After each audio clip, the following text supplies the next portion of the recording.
Oke, selamat siang. Kelompok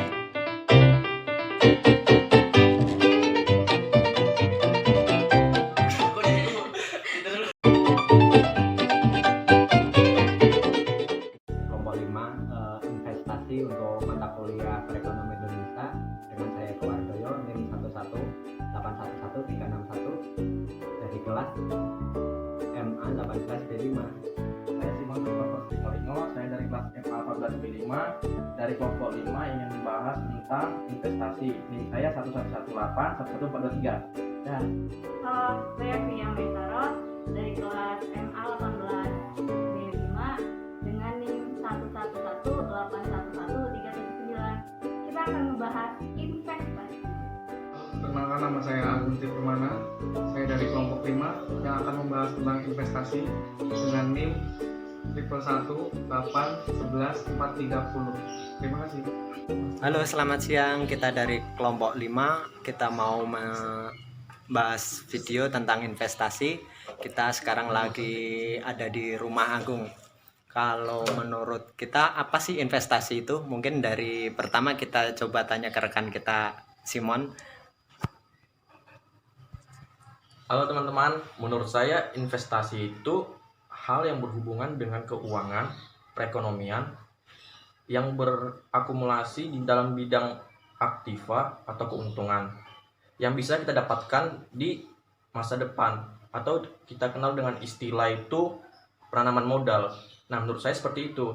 Tapi bagaimana dengan rekan yang kerja yang lain? Tapi menurut saya banyak juga tentang penanaman modal, seperti halnya kita bisa berinvestasi dalam segi keuangan, dalam segi properti atau logam mulia. Dalam segi keuangan itu biasanya bisa disebut dalam deposit, terus bisa obligasi atau dengan mata uang asing. Kalau dalam properti bisa seperti tanah, terus seperti rumah atau ruko yang nantinya bisa dijadikan investasi. Tapi entah kalau menurut rekan saya yang satunya itu apa sih investasi itu? Halo teman-teman,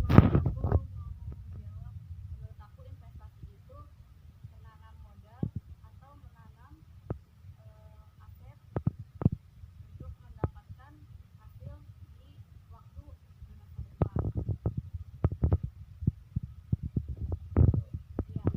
Ya, menurut saya begitu. Gimana kalau investasi sendiri?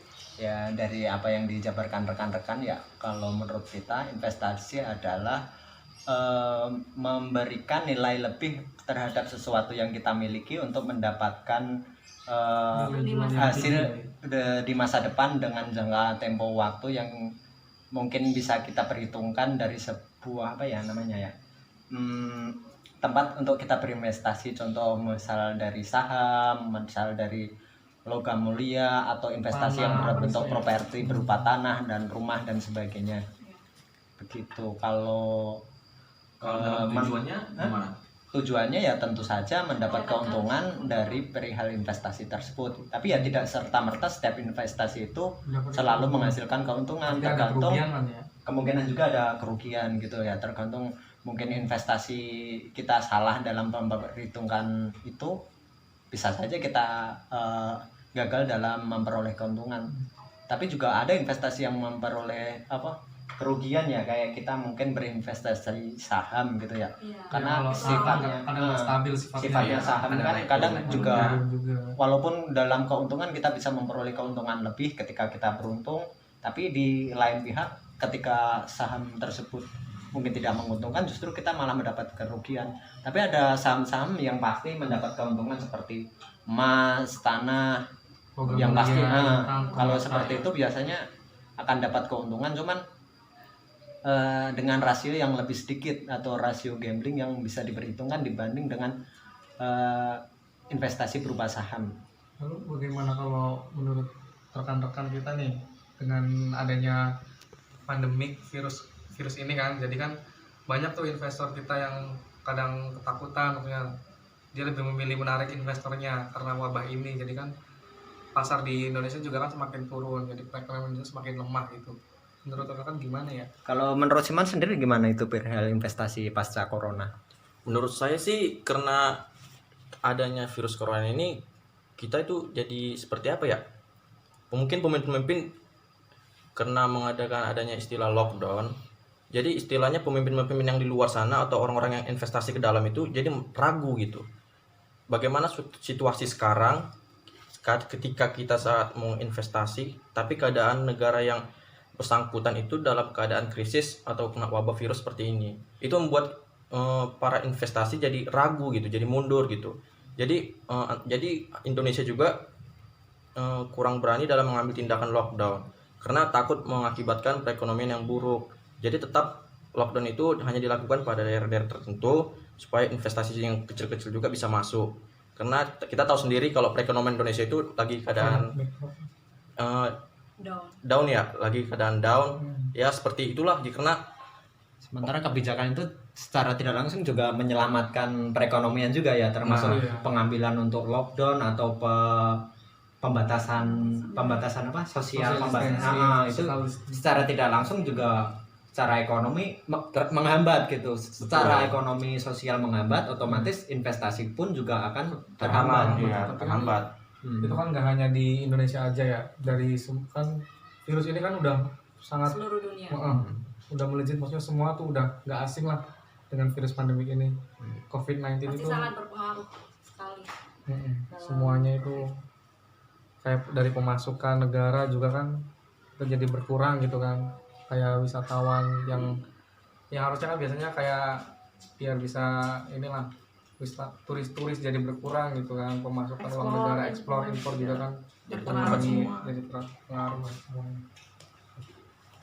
Oke, itu tadi yang pada wabah ini ya terhadap apa ya Ekonomi Indonesia. efek dampak terhadap dari pandemi corona ini ya. Yang jelas kalau investasi di pasca pandemi corona ini jelas sangat mengurangi nilai investasi yang Indonesia dapat, karena ya pertimbangannya seperti apa yang Bang Simon tadi katakan ya, namanya orang berinvestasi pasti ingin menanamkan uangnya untuk memperoleh keuntungan yang lebih. Tapi karena ada dampak adanya wabah itu mungkin mereka berpikir kembali untuk menanamkan modalnya. Ntar dulu kayak mungkin nanti ketika perekonomian atau wabah ini sudah hilang, otomatis duit yang ditanamin kan pasti dapat untung lah ya. Mungkin mereka lebih memilih apa ya, menanam uang sendiri dulu gitu. Mungkin ditabung aja situasinya gitu ya, menanam uang mati daripada berinvest.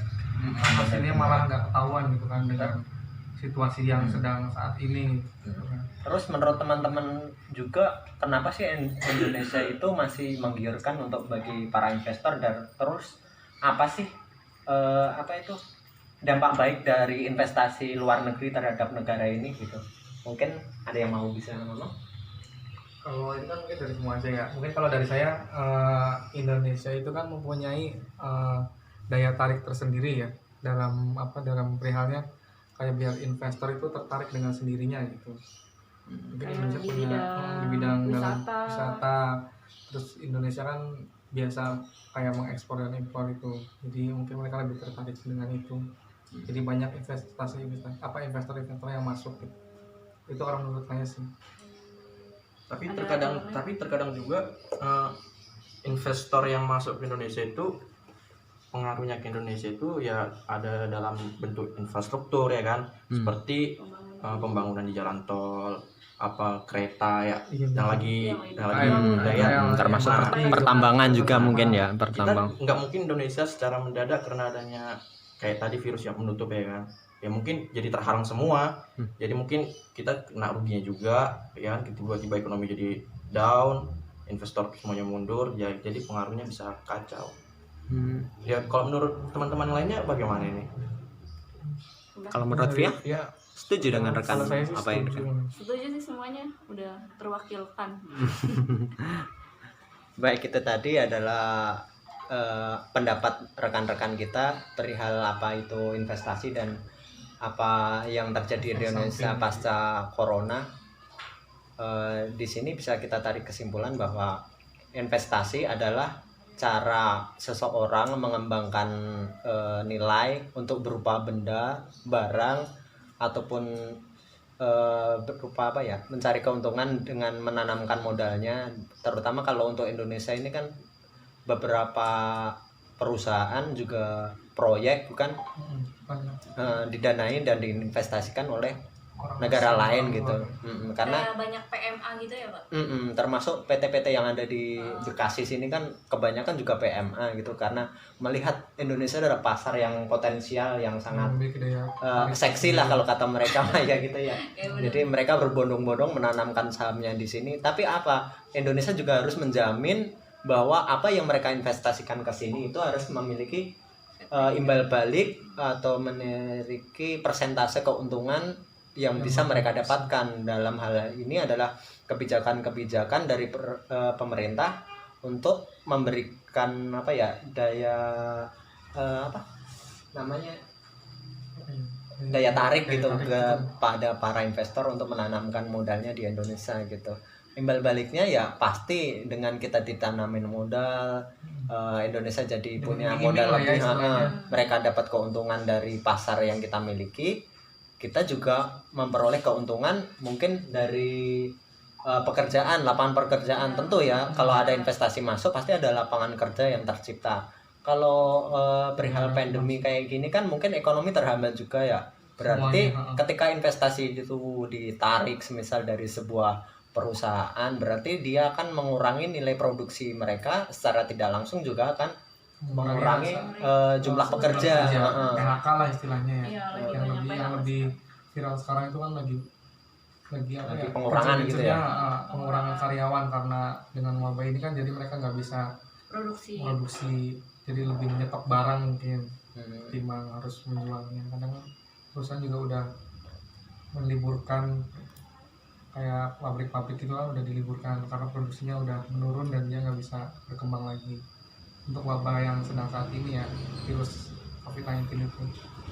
Oke, itu tadi omongan-omongan dari kita ya, Saya semoga. tambah sedikit lagi. Oh, kali boleh, ya. silahkan. Kesimpulannya untuk sarannya dikit buat teman-teman juga yang ada di luar sana, bahwa investasi memungkinkan seseorang bisa memenuhi kebutuhan yang dapat ditentukan dari prioritas kebutuhan, implementasi secara konsisten dari perusahaan-perusahaan yang kita bekerja lah, seperti itu. Jadi saran saya sih buat orang-orang, seharusnya kita lebih memahami jenis-jenis investasi yang ada di Indonesia ini, karena kemudian hari supaya kita bisa mendapatkan apa yang kita dapatkan di masa depan, supaya kita ingin berinvestasi gitu, supaya kita itu nggak mudah ditipu orang-orang lain ya kan. Seperti ini nih, investasi ini kita bisa dapatkan keuntungan yang besar. Nah, kita harus tahu tuh jenis-jenis perusahaan itu seperti apa, berjalannya seperti apa, supaya kita itu nggak ditipu. Karena banyak di luar sana orang yang berinvestasi tapi ujung-ujungnya down ya kan, tipu ya. Ada yang udah miliaran hilang ya kan, tahu-taunya investasi bodong iya. kan, gitu ya. Makanya saya sarankan buat teman-teman juga supaya lebih memahami gitu apa itu investasi, supaya kita nggak mudah tertipu. Itu sih dari saya. Berarti kita nggak boleh itu ya, maksudnya nggak boleh sembarang kayak berinvest aja. Iya, Penting nggak- kita punya duit, gara-gara penting keuntungannya invest, besar, invest ya. gitu. Tapi kan Diiming-iming. kalau kita nggak mengerti apa sih investasi itunya sendiri gitu kan, dalam bidang hal apa. Karena paling sering sih seperti itu ya, karena diiming-iming, wah ini untungnya besar nih, lu nanam segini dalam waktu yang cepat untungannya segini, wah hati-hati. Kita harus tahu tuh seluruh perusahaan itu seperti apa. Seperti itu sih. Jadi bisa kita Bisa dikatakan tarik kesimpulan gini ya, investasi adalah sesuatu yang menguntungkan, namun harus realistis gitu ibaratnya. Kalaupun kamu menanamkan 5.000, serealistisnya paling enggak ya kamu akan dapat keuntungan 6.000 atau 7.000. Enggak Ya. mungkin kamu akan berharap investasi dari 5.000 menjadi 20.000. Menurut saya itulah investasi yang ibaratnya omong kosong gitu ya. Harus perlu Jadi diperhatiin. investasi juga harus ada perhitungan teman-teman gitu ya. Mungkin dari situ kita bisa sedikit belajar mengenai apa sih investasi, dan ke depan syukur-syukur kita dari sini kita bisa belajar menginvestasikan apa yang kita miliki untuk tabungan masa depan kita di masa tua yang akan datang. Mungkin demikian video yang bisa kita bikin. Kalau ada kurang lebihnya mohon maaf. Kalau banyak kurangnya tentu kita masih dalam belajar gitu masih ya. dalam belajar, sama-sama Oke. belajar juga. Selamat siang dan terima kasih. See you.